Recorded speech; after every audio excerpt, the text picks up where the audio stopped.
DEADPIT.com.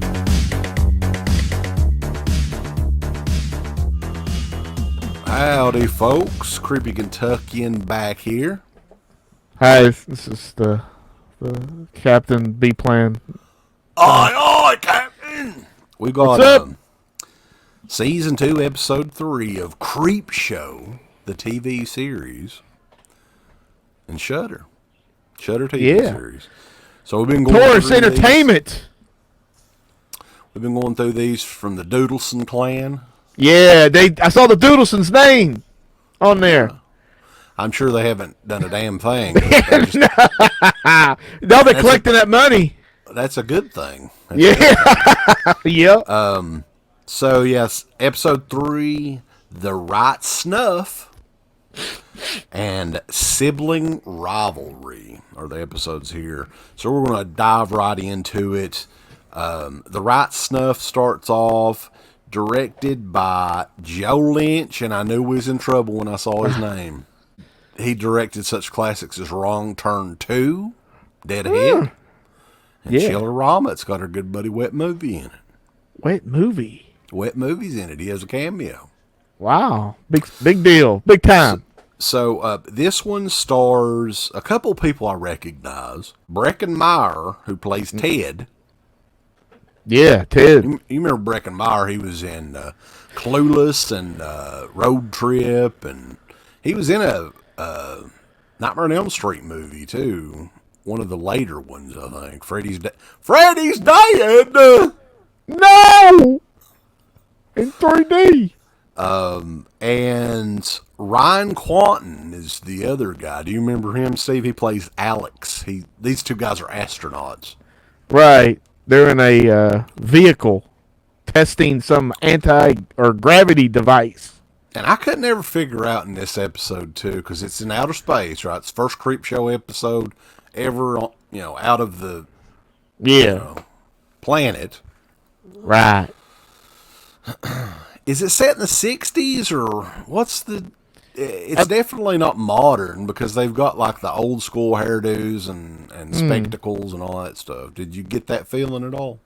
I mean, I saw some things that were kind of retro-looking, but I just assumed that was just some kind of style choice. But I could be wrong. It's hard to tell. They didn't really give any time period or anything like that, dates or anything. Yeah. So these two astronauts pretty much don't get along. I mean, Alex is kind of jealous of Ted because he gets all the glory, and Alex, I think his dad was, and this is like some alternate fucking reality or something, right? Because his dad was the first man to land on Mars. So he's got like a big legacy to live up to or whatever. Right. And then there's some sort of crazy bullshit at the end of it where I think one of them is picked to speak with the alien and actually, Right. Well, they befriend the alien.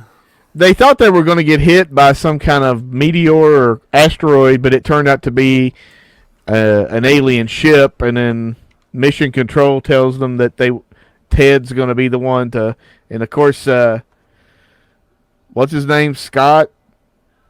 Alex. He was upset because he wanted to, he wanted all the glory. Yeah, and then now this little shrimp is getting all the glory during the interviews, and now he's going to get more. He's going to be the first man to make first contact. So he gets a little jealous and gets a little crazy. You never did tell me though. Do you recognize the guy that played Alex? Because it aggravated the fuck out of me. I had to look it up. No, I don't recognize him. He was the lead in the movie Dead Silence, the James Wan movie. Yeah. So he hasn't done a whole lot of movies or anything. I think he did like the other one I looked up was True Blood. He was in that. There's some goofy fucking alien at the end of it. It reminded me of that Mars Attack alien a little bit. Well, I think they were going for retro, and they were using some kind of like, I don't know, some of that would look like it was real and not CG. Mm-hmm. So I guess they were going to some kind. It was all over the board as far as style. I mean, that looked like some kind of weird 50s or 60s sci-fi movie. Mm-hmm. Yeah, I'm not really sure. I didn't like this episode at all. Like, it was one of those deals where I just couldn't. I come hair fast forwarding it. Like, it was just really fucking goofy. And, yeah, I mean, the acting, the guys in it, I mean, they did a good job, but they just didn't have much to work with, I don't think. I mean, I didn't. It's not a strong episode. There is a twist. There's like more than one twist, but I mean, at the end, it kind of makes it a little bit better, but not enough to recommend. The aliens come in like a wrecking ball, we'll just say that. Ooh, like Miley Cyrus. Like Hulk Hogan. So, yeah, that is The Right Snuff. And Joe Lynch, man, you're 0 for 15 or whatever the hell it is. You've never done anything worth a fuck. Well. So, the next episode up in episode 3 is Sibling Rivalry. With Molly Ringwald. Yeah, and you can relate because you do have a sibling. I can't. I'm an only child. But yeah, Molly Ringwald is in this. This one is directed by Rusty Cundiff.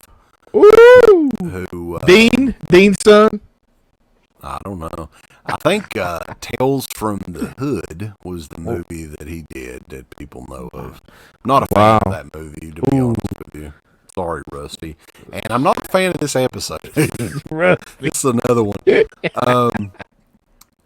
There's a young girl in it that's speaking with her Mrs. Porter, played by Molly Ringwald, who's like a guidance counselor at the high school.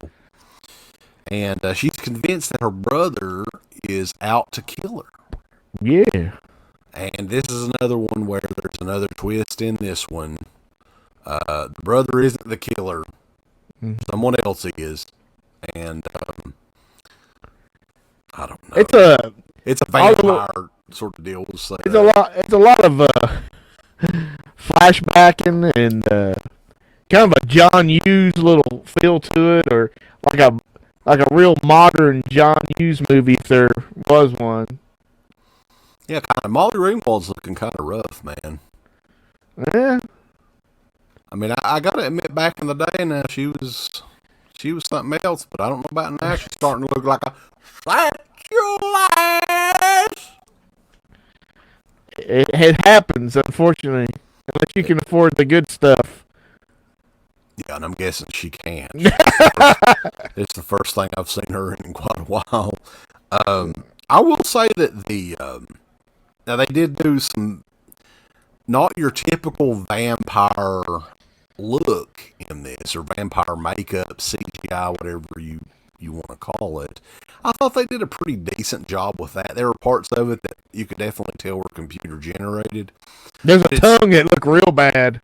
Yeah, but I mean the idea of it, yeah, of the vampire's jowls, if you will. That's at least something different. It's taking it somewhere else.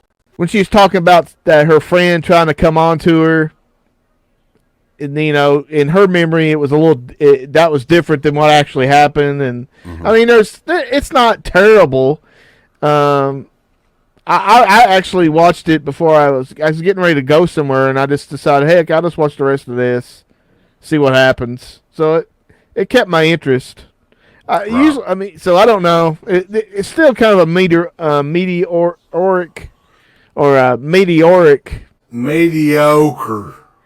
Mediocre's the word. Edit that all out, and that episode. I don't edit these, Steve. So well, I might be able to. I don't. Nah, it's all right. I don't care. So yeah, that is episode 3 of season 2 of the Creepshow TV series. This one's easily the worst episode so far, but hopefully it'll improve. The next one up is Pipe Screams, and Within the Walls of Madness. Yeah. And those episodes are directed by John Harrison, and unfortunately, again, Joe Lynch. So, will Joe Lynch make it 0 for 16? We will find out soon.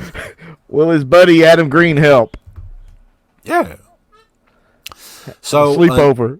Until the next next go around, which hopefully we'll get caught up with these reviews and have this one just a few days after episode 4 airs. We'll see. But I am the Creepy Kentuckian. Guess I'm the captain.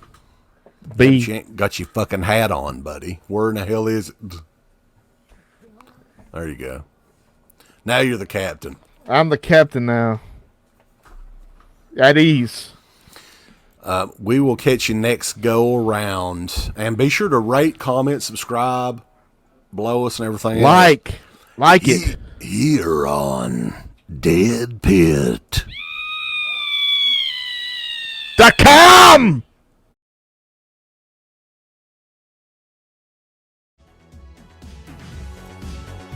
A special thank you goes out to our supporters on Patreon.